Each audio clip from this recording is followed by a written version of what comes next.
Okay, guys, welcome everyone.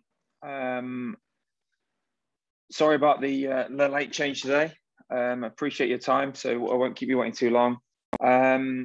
Jamie, before I introduce you, I've just muted you. Let me unmute you. Sorry, buddy.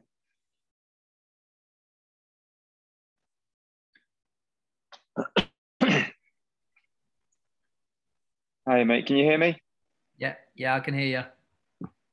Great stuff. All right, pal.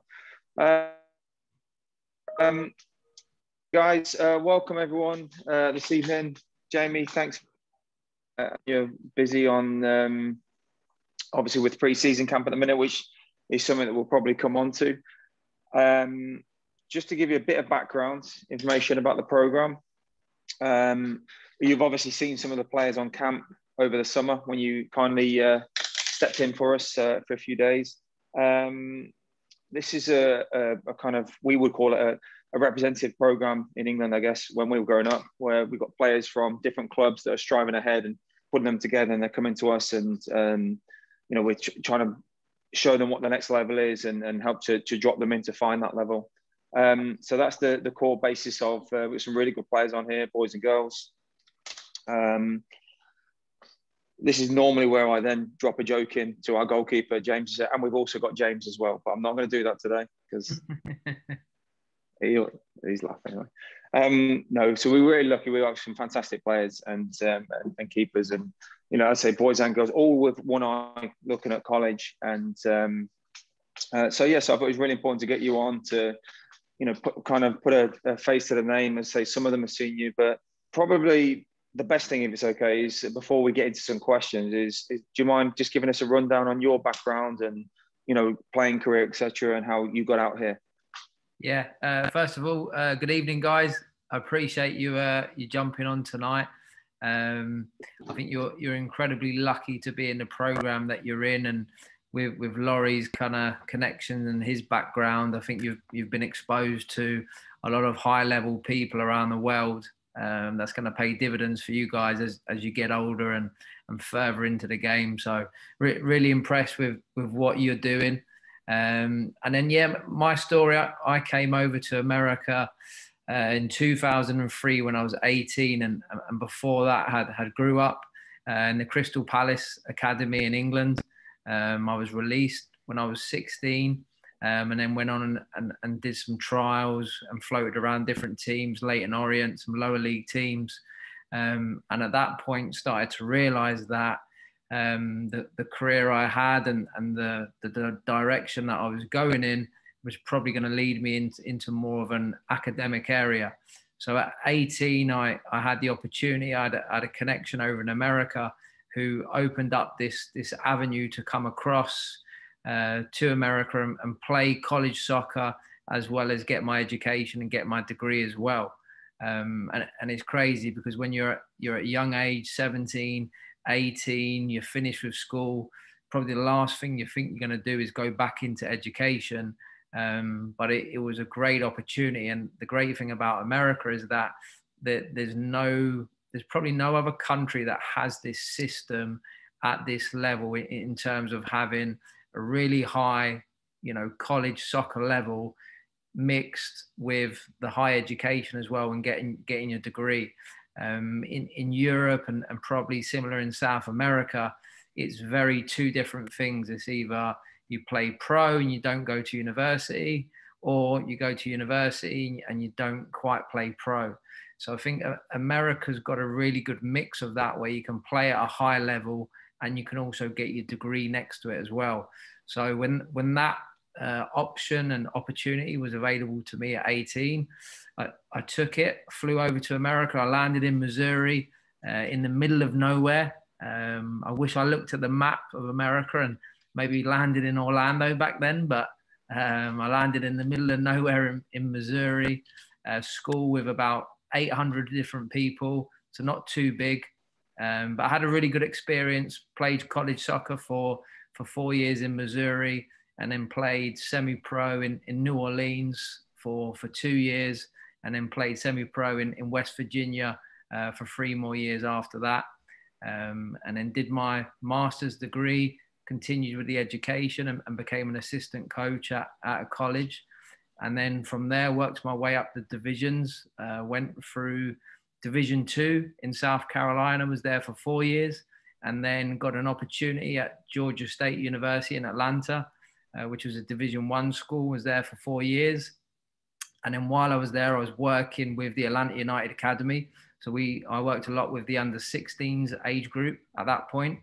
And then I got a phone call to be the assistant coach at UCF in Orlando. And I dropped the phone call and I got in the car and I went straight away. So I think the opportunity to be in Orlando and UCF was great, and been here for 3 years now. It's been incredible opportunity so far. So yeah, little bit of the background. Thanks, Paul. And I guess, I'm presuming that everybody knows about UCF, but, because we're on the doorstep on that. But I guess, could you put into context, how big it is, what you've kind of walked into? Yeah, so just to put it in context, the school that I landed in America had, 800 people, small little campus. And I don't know if any of you has been on the campus of UCF, but UCF is now the biggest public school in America right now, with 64,000 students. It's a huge campus. It has around 20 different sports between men's and women's soccer, men's and women's golf, men's and women's tennis, obviously football, American football, volleyball, baseball, softball, rowing. Has all these different sports that compete at the Division 1 level.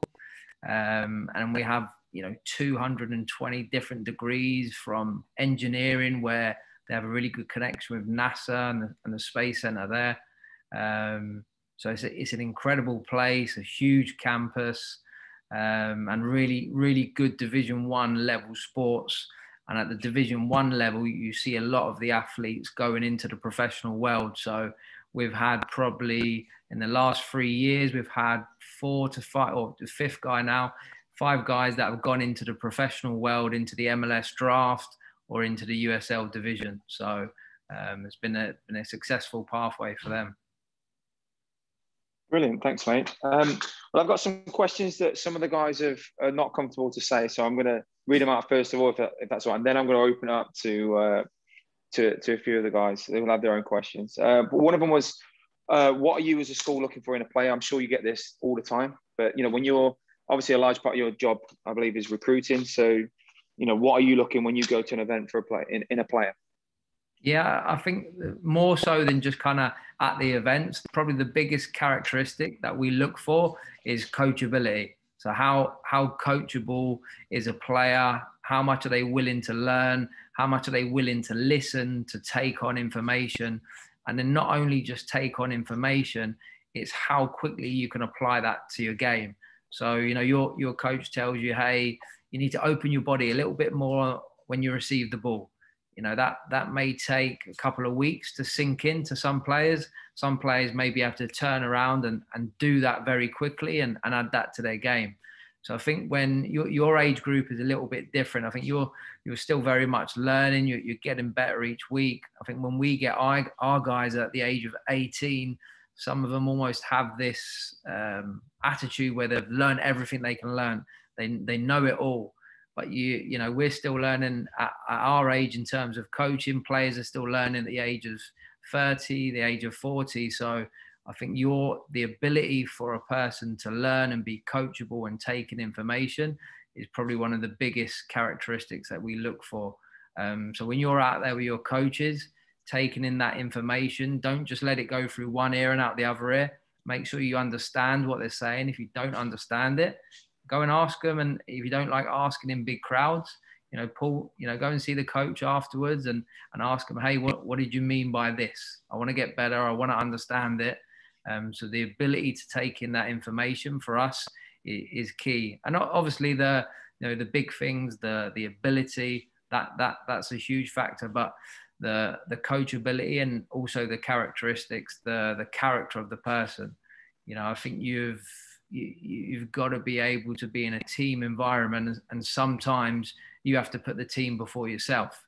So I think having those characteristics of it's not always me, but, you know, you're a team player. You know, you're the centre back gets beat, but you can recover and cover for him when he gets beat in a 1v1 situation.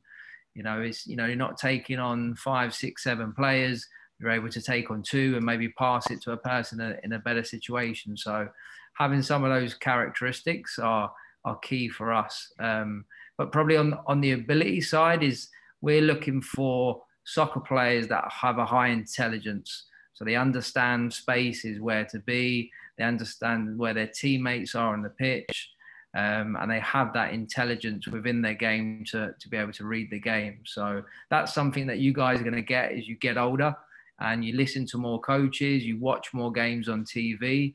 But the soccer intelligence to be able to play in different positions is huge. Because if you just grow up and, you know, you play centre back, you know, since you were 10 years old all the way to 18, and then the coach at the next level asks you to play right back or centre mid, you need to be able to understand that position and be flexible and versatile. So I think my advice to you guys as you're growing up now is when a coach tells you to play in a different position, possibly, it may not be where you like, but once again, be coachable, see if you can learn something from that position and add it to your game. You use it as a weapon to add to your game so that you're getting better, you're understanding more positions, because when you get to an older age, you know, that knowledge and intelligence that you've gained may be more beneficial than some guy that's just played one position all his life and it isn't very versatile.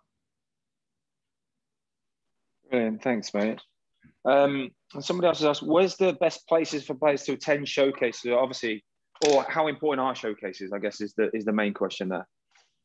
Yeah, I think at Division 1 it's very important because there's different rules. So for Division 2, they can actually bring student athletes, young prospectives like yourselves, or between the age of 16 to 18, they can bring them onto their campus, into their team, and they can train with the team. But at Division 1, we can't do that. So we have to go to all these different showcases. So for us, it's really important that we do that. Right now at our age group, a lot of the showcases that we're going to are either through the MLS Academy, it's through ECNL events, it's through the National League. And I think America is growing so much now that there's so many different leagues out there. But we pretty much go to every different level. Even now we're going to men's league in Orlando, just because that's growing. There's more youth players in that as well. But we pretty much go to most events. And for us, Disney is a big one as well. They do a lot of events here as well. And at what age does that start? You know, what do you start looking at players really? Yeah, I think for us, it's probably, 2 to 3 years out. So we get them when they're 18. So we're probably looking when they're probably like 15, maybe 16. It's a little bit different. I know on the women's side, it's very early. They're looking at players, if they're taking 18-year-olds, they're looking at players at probably 14. And they're very advanced in terms of how far ahead they are. I think there's probably a little bit more physical change on the boys' side that, we've seen cases where you've got a 16-year-old that's, 5'8", and by the time he turns 18, he hits a growth spurt and he's 6'1". So I think there's maybe a little bit more change on the boys' side in terms of the physical development at a later age. So I think we tend to kind of look at players around that 16, maybe 15-year-old mark. Okay, thanks, Paul. And you mentioned you've had 5 players in the last few years. I'm sure a lot of the guys will know them. Any in particular, names that have gone on to stars already or still learning their career? Yeah, so the big one that came out of UCF a couple of years ago was Hadji Barry. He was in at Orlando City. I forget where he is now, but he's the Golden Boot right now, I think, in the USL. The ones that we just had as well was Cal Jennings. He was our striker. He got drafted by FC Dallas, and then he just got signed by LAFC. So he's playing there right now, playing next to Carlos Vela up front for LAFC. The other guy we had was Johnny Dean. He was our right back. He got drafted by Orlando City. He's now playing at Birmingham Legion in Alabama in the USL. We just had Louis Perez. He just went to the Pittsburgh Riverhounds. And then literally last week, we just had our goalkeeper, Yannick Otel. He just went to New England Revolution and he's training with their first team right now. And then we'll probably have, if you guys come out and watch our games this year, our right centre-back, Yanis, he's probably pretty likely to get drafted into the MLS in January. So we've got a few guys in the team right now that are on that pathway. And then we also have a young right winger from Costa Rica, Gino Vivi, who's a very exciting winger. He's the one with the bright boots. You'll see him on the sidelines. He's potentially may get drafted early this year as well. Okay, that's awesome, mate. I think just because I picked on him already, and he always looks like he's sat on the king's throne. James, any questions that you'd like to ask first, buddy? No questions. No questions. All right. But listen, there's a goalkeeping space coming up. He just said to you, goalkeeper's probably going to go. So get yourself ready. A couple of years, yeah. Get yourself ready for it. Let me just delve into the questions on the chat. Buddy, 1 second. Bella's asked, do you look at the backgrounds of players and where they used to play, such as ECNL and ODP, in comparison to players who just play varsity high school? Yeah, I think they're, especially in Florida, I think there's so much talent in Florida that, you can find players at every level. A lot of what we do, we speak to a lot of coaches. So we have a lot of connections. So we speak to high school coaches, we speak to club coaches. And I think the good thing is that, they've been around our program enough. So they come and watch the games, just like, maybe you guys as well.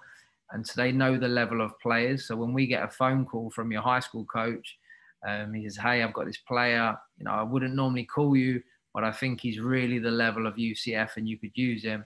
We lean on those connections really well. So, we look at everything, club, high school. I just think the landscape of Florida is so big that, you've got people that are in different parts of Orlando that maybe are still like an hour or an hour and a half away from Orlando. And there's clubs there that, you have to get out and see as well. So we look at all different levels. Brilliant. All right, mate. Would anybody like to ask a question at this time? Let's see who. Has anyone been to a UCF game? There's a few hands going up. I can just scrolling across the James and Jack. Which game did you see? Do you remember? I've never heard him so quiet, mate. Here we go, Asher. Good. Asher's got a question. Do you want to unmute yourself, buddy? I was just going to say I went to most of their last season's games. Very nice. What was your favourite game? Who's your favourite player? My favourite player is probably Gino. Yeah, he's good. He's exciting. Yeah. He's a very good 1v1. What was your favourite game? I think probably the finals when it went into the penalty shootout. That's right. Yeah, it was a nervy time, but yeah, penalty shootout, and then we played Tulsa in the final as well. So yeah, it was a fun journey. Yeah, Gino's a very good player. It'll be really good to watch this year again. Yeah. Well done, Asher. Ronnie, do you want to mute yourself? What in college level? What are you looking for in a midfielder? In the midfield, so right now we play the formation 4-3-3. We play with one number 6 and 2 number 8s, and obviously there's a lot of kind of rotation within that. But our number 6, the holding centre mid, is really important in our system. So that player has to be really clever, always checking their shoulders. They have to be able to receive the ball under pressure to help us go forward. And then really the 2 number 8s, they've got to have a big engine on them. So a large capacity to run for big portions of the game. And then they've also got to be really creative and have this ability to play this final pass to set the strikers up or to set the wingers up. So yeah, really, with the 8s, lots of creativity, lots of endurance, and then obviously with the 6, a very calm presence, a very intelligent, very intelligent player that can check his shoulders and know when to turn and when to play the way he faces. Thanks, pal. Thank you. Taylor's got a really good question I'm going to ask, and it's actually one we've not had on before. How important is social media for recruiting, such as Instagram? Yes, it can work good and bad. So I think a lot of players have social media, they have Instagram and stuff like that. It's sometimes that it's an actually easier way to find them. When we're connecting with players and talking to them initially, to get their cell phone number, to set up phone calls and stuff like that, it's actually an easy way to. It's almost like a phone book directory to go on Instagram right now. You can type in any player, you can find them. You connect with them, get the cell phone, then you set up Zooms and start talking. So in that sense, for us, of being almost like a phone book, it's very useful. On the other side, I use it heavily in determining, character pieces for our players. So, we'll look at what you're doing, what pictures you've posted, what sort of things you're saying, what sort of videos you're posting. Because I think that sometimes is a big reflection on kind of who you are and the type of person you are. So, I have a good lesson for you guys is that be really careful with your social media and what you post. Always think if you're going to post something that, your mum and dad would be able to see it as well, and you're happy with that. So just be really careful about what you're posting, because everyone's looking at it now, even coaches, even general managers at the MLS level. They're looking at what you're putting on Twitter, what you're putting on Instagram. So be very careful, because we do look at it in a positive and negative way. Thanks, pal. Good question, Taylor. Let's have a look. Carlton Sport, do you recruit all over the country or just mostly in Florida? Yeah, so we have a bit of a niche. So our number one priority is Florida. So first of all, we try and find the best players in Florida and go get them and bring them to UCF. And then from there, our other niches probably are, we look at the surrounding states like Georgia, who's very close. So we'll look at there, possibly like Tennessee, Alabama, some of the Carolinas, but predominantly is Florida and Georgia. And then from there, we have some different international scholarships. So, on our team right now, we have players from Costa Rica, from Brazil, from Argentina, from different parts of Europe and in Germany and England. So, yeah, I think that's the great thing about soccer, is that, all over the world is played. So, we have different cultures in our team, different languages spoken. We have one guy that speaks 5 different languages. So he fits in really well. But there's a lot of culture within our team, that's what soccer is. Great, thanks, pal. Lisa, at the college level, what are you looking for in a winger for an attacking midfielder? Yeah, so for us, for wingers, so those of you who have seen the likes of Gino and Hatta, who was the left winger as well, an incredible ability to go at someone 1v1. The ability to be brave, to not be scared, to go at someone with pace and skill. Because when you look at, we talked about our striker, Cal Jennings, who got drafted. He probably scored 20 goals a season, and all of those goals were like tap-ins. They were in between the post, and it was an easy finish. Now, all of those goals, a lot of the creativity came from the wide players or the attacking mids. So for us, we rely heavily on bringing in creative and exciting wingers, and we give them a lot of freedom in how they play and how they train, to go at people, to make mistakes, to learn from their mistakes, and keep doing that over and over and over again. So, yeah, we're looking for some creativity and flair on those wings. Brilliant, thanks, mate. Ella's got a question. Ella says, besides sending videos and game schedules, etc., to a college coach, what are some other ways to keep in touch with them? Yeah, so there's a few rules that obviously stop us really communicating with the younger age group. So once you get to your junior year, we're allowed to send you messages, send you emails, have phone calls. But before your junior year, we can only send you camp information. So it may seem like you're just getting a random email that says, hey, come to our camp. But that's literally the only way we can communicate with you. So some of them, you know, you'll get a big blast, which are generic, but sometimes that's our way of communicating with you. And then obviously once you get into your junior year, then we can have real conversations through email, through text, through phone calls. But other than obviously the emails, the video, you know, I think a lot of it, you know, you can communicate through your coaches. You know, you can let your coaches know how interested you are in the school. The coaches can kind of relay that, just kind of like this right now. You know, Laurie could let me know you're interested in UCF and stuff like that.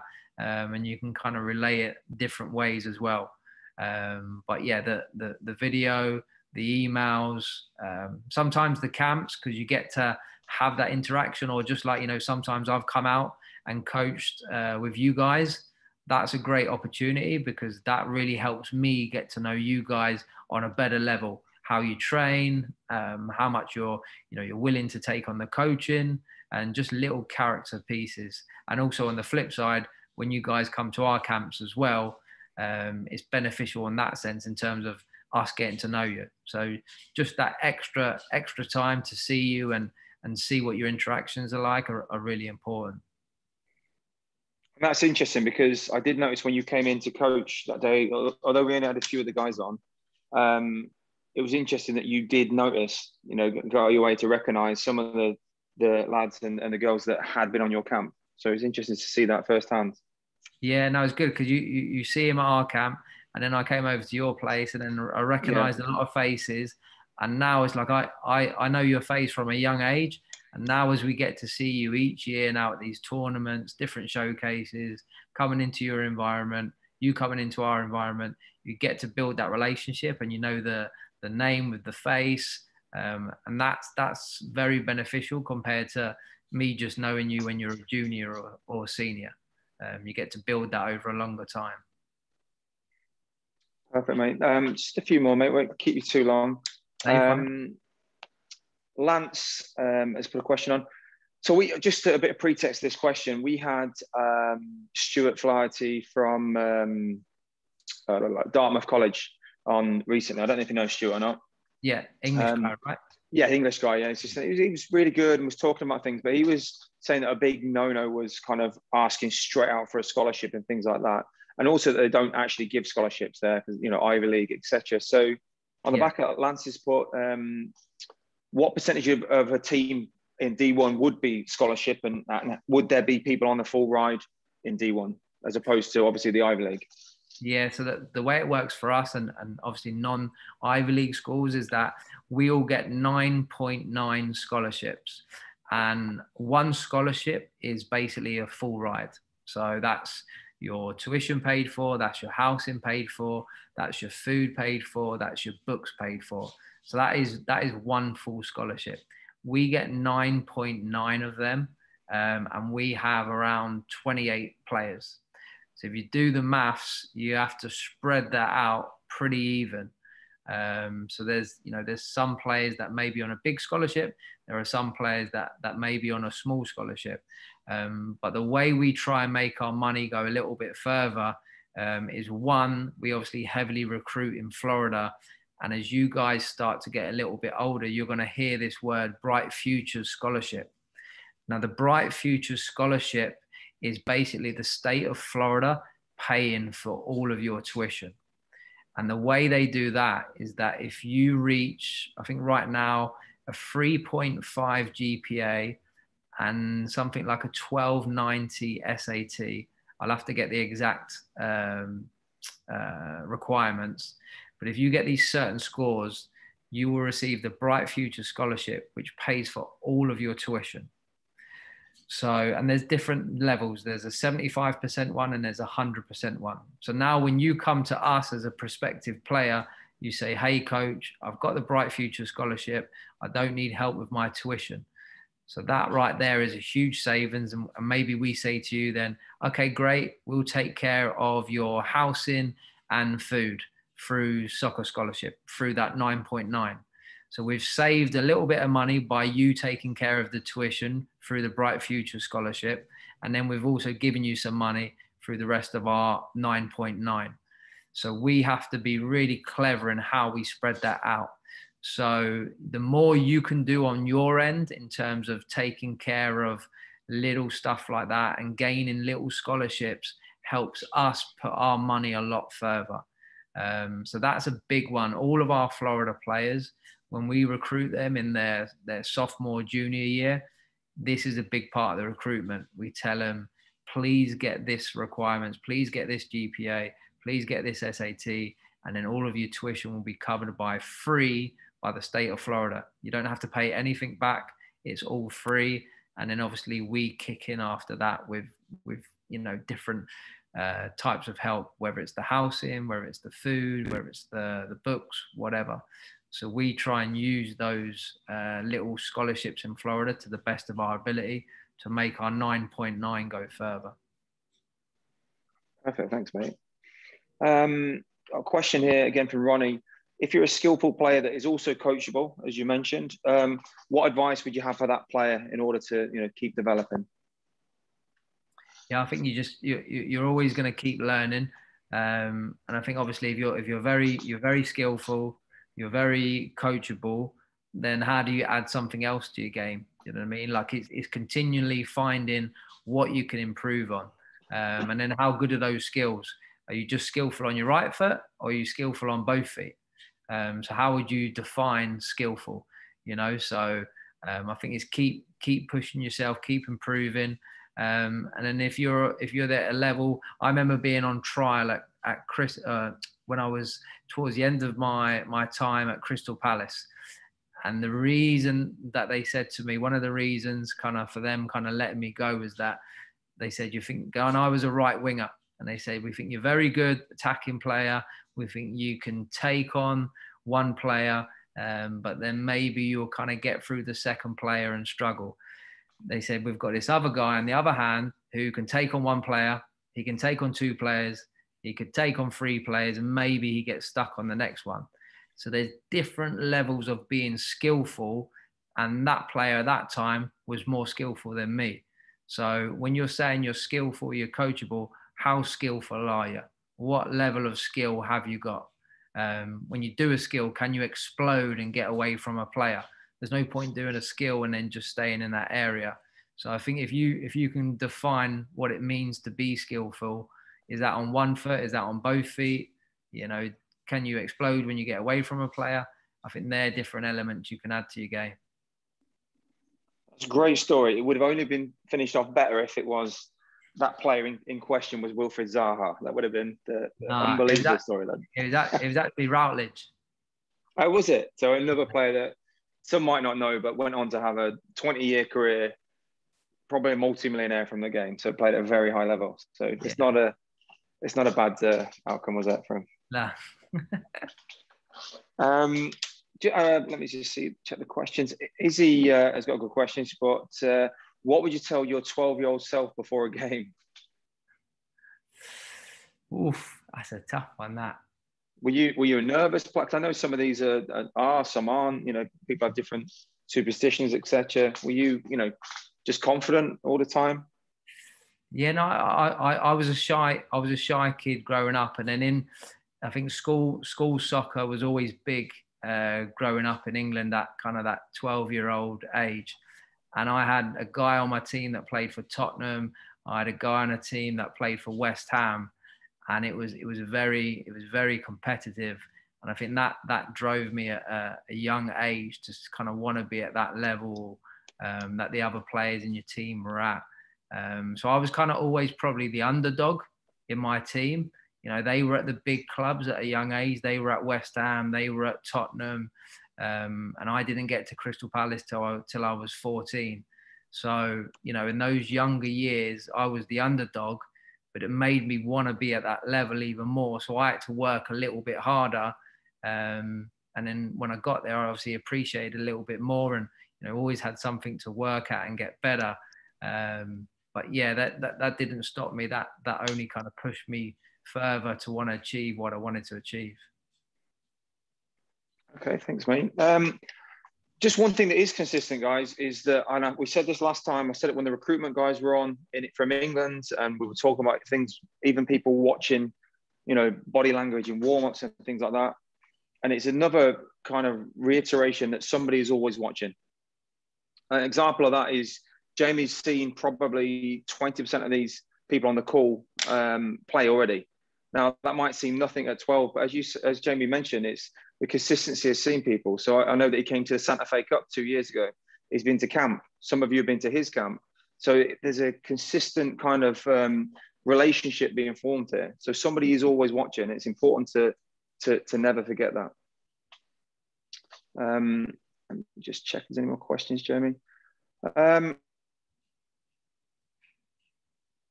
that they'd like to before we go, if they want to raise their hand on the screen, and I'll let's have a look. Who's the next Messi in this group, Laurie? There's a few of them. There's a gap now, isn't there? So there's a gap at Barca now, so it might be a year too soon. No, we've got some good players on here. The simple fact that there's 30, 35 of them on this call on a Sunday night at 8 p.m. tells you that how serious they are, outside of what they're doing and their busy lifestyles and their families' lifestyles as well. So that's fantastic. But we are spoilt with some fantastic players. I'm going to pick on somebody because he always has a question and he hasn't yet. It's the quietest I've ever heard him. Max, do you have any questions? No, not really today. Not today. What's happening? Oh, what's going on, Max? I answered all of them. You asked too much. There is one more question on here, Jamie, and then we'll give it call it a night. Thanks, Max. Ronnie says, "What do you look for on a captain from training and games?" So, who is your captain? To start. Yeah, our captain is Mauricio Villalobos. He is from Costa Rica, and he kind of carries the Costa Rican mentality with him, to love life, they call it. And he's an incredible human being first. And I think the other thing I would say is that he has, I won't say that word, he has his stuff together. Good save. He's in control of his life, that he can handle, playing the game at a high level, but also be able to give to the team as well. I think sometimes it's very difficult to handle your own game and what's going on in your life, as well as give to the team. And he does both of them at a really high level. And he's very unselfish. He puts the team before himself. He wears the team on his heart, on his sleeve. And he holds up the standards. A lot of time, you hear a lot of your coaches telling you what's the right thing to do. But when it's your captain or your player always reiterating that and being the person telling you what's the right thing to do and keeping the standards high, that's a huge characteristic. When the team is led by the team and not the coach, I think that's a good sign that you've got a really good captain. And he does that really well. He's a great player, but he's also not the most talented player either. And he does a lot of the covering the ground, breaking up play, putting the right players on the ball. And he's not on the headlines. Like we have awards here at college level, which is basically All-American. So if you're an All-American, you're one of the best players in the country.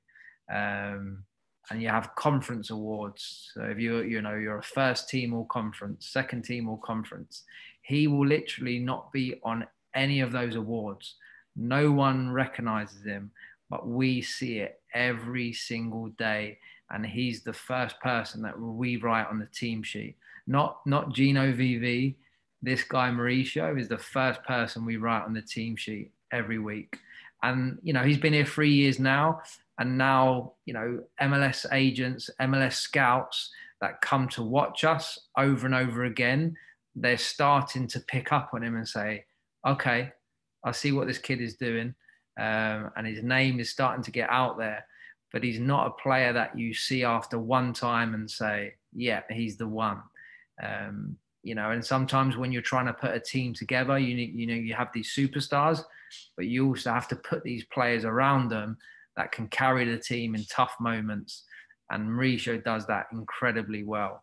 If you guys came out to camp, he would be the first person that would come over to you, start doing kick-ups with you, ask you what your name, where you're from. He's a good dancer as well, so he might teach you a few dance moves too. But he's an incredible human being. That's good, mate. And it's interesting because with the guys and girls that we've got on this call now, I'm used to, and I'm sure you've had it as well in camps, everybody's a 10. You know, historically, when you see everybody wants to play number 10.